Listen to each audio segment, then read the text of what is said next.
नमस्कार दोस्तों। अभी भारत में चीतों के आने की खबरें खूब चर्चा में रहीं, लेकिन क्या आपको पता है कि जो 8 चीते नामीबिया से लाए गए हैं उनके बाद अभी 12 चीते और आने बाकी हैं। अगर इस वीडियो को आपने अंत तक देखा तो भारत में चीतों के ऊपर जो भी खबरें आ रही हैं या आएंगी आने वाले समय में, तो उनको आप बहुत आसानी से समझ पाएंगे। चलिए शुरू करते हैं।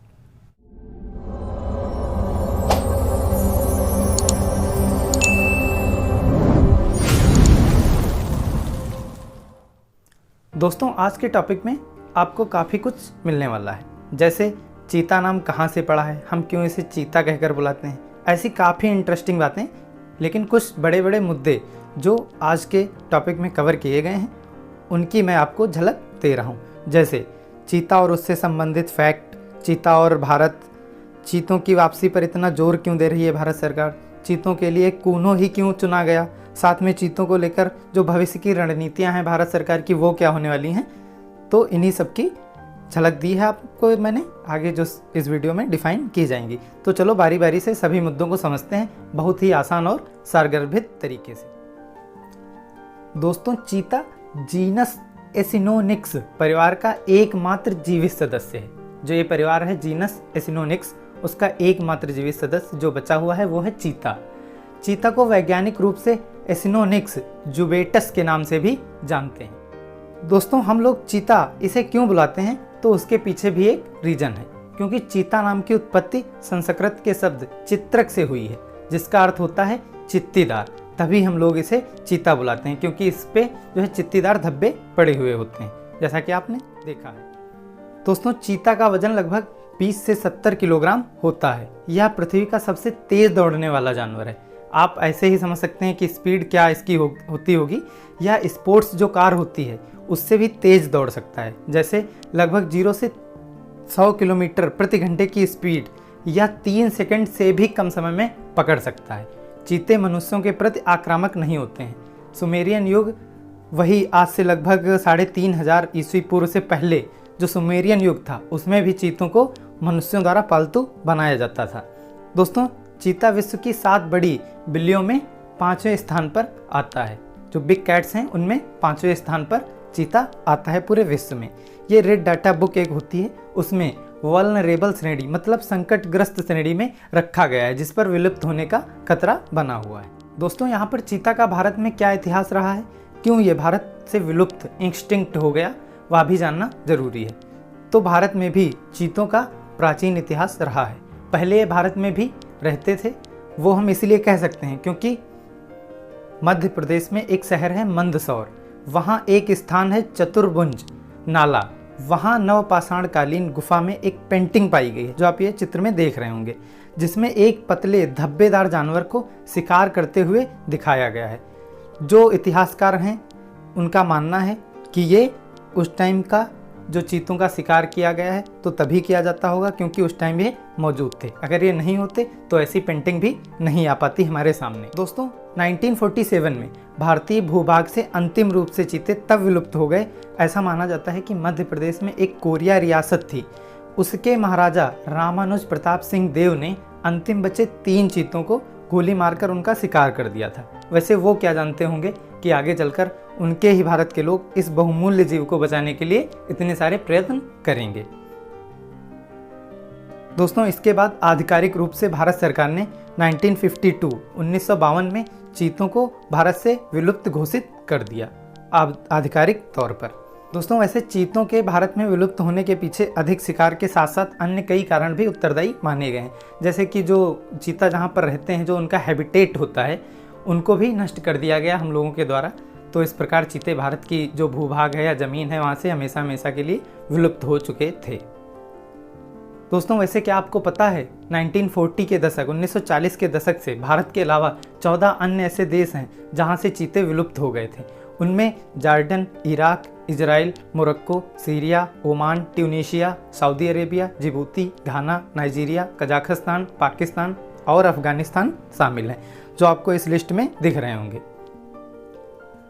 दोस्तों, वैसे जब भारत में ये गायब हो चुके थे चीते, तो भारत सरकार उन्हें इतना फिर से वापस भारत में स्थापित करने पर जोर क्यों दे रही है, वो भी जानना जरूरी है। आइए उसको भी अब हम समझते हैं।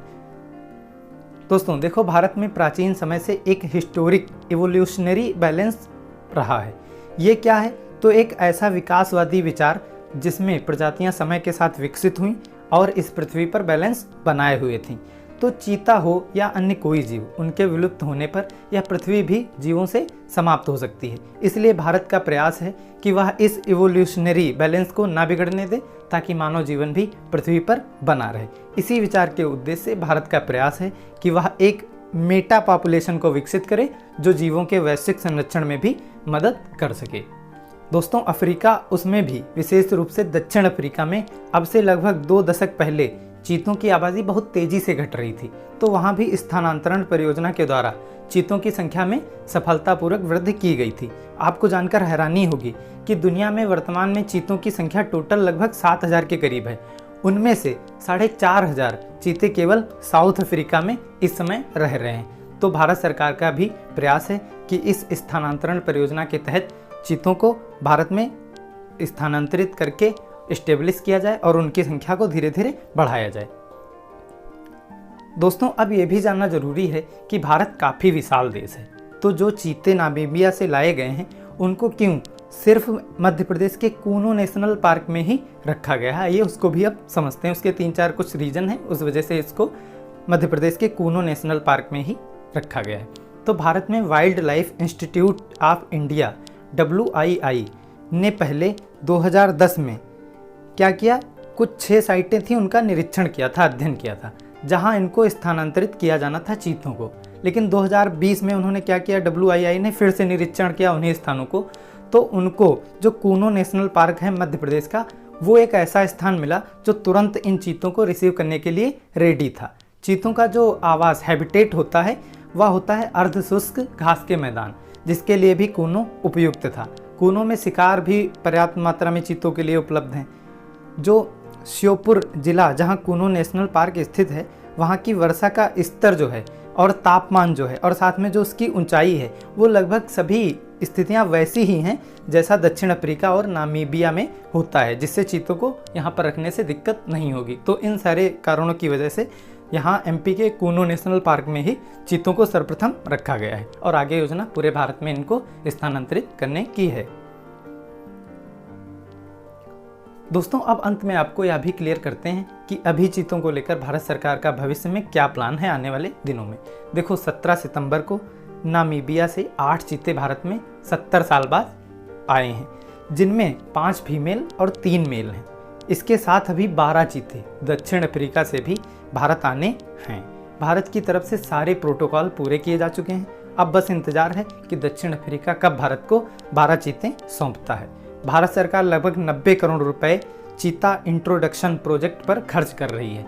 आने वाले 15 वर्षों में भारत सरकार 2 से 4 चीतों का अधिग्रहण 1 से 4 साल के अंतराल पर अफ्रीका से करेगी और पूरे भारत में 35 से 40 चीता प्रजनन मेटा पॉपुलेशन तैयार किए जाएंगे। इसके बाद क्या होगा? इसके बाद भारत सरकार देश के अन्य हिस्सों में चीतों को स्थानांतरित कर देगी। तो इस तरह भारत अपने हिस्टोरिक इवोल्यूशनरी बैलेंस को बनाने का पूरा प्रयास कर रहा है। चीतों से रिलेटेड आने वाले दिनों में आपको ऐसी खबरें मिलती रहेंगी।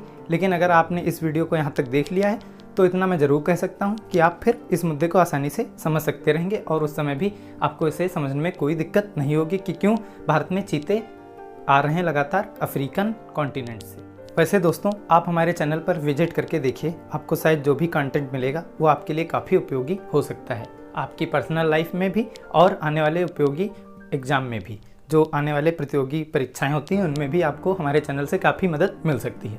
अंत में मेरी आपसे एक आग्रह है कि अगर आपको हमारा प्रयास पसंद आ रहा है तो एक लाइक के साथ अपना कमेंट सेक्शन में रिव्यू ज़रूर दीजिए हमारे चैनल को लेकर, हमारे वीडियो को लेकर।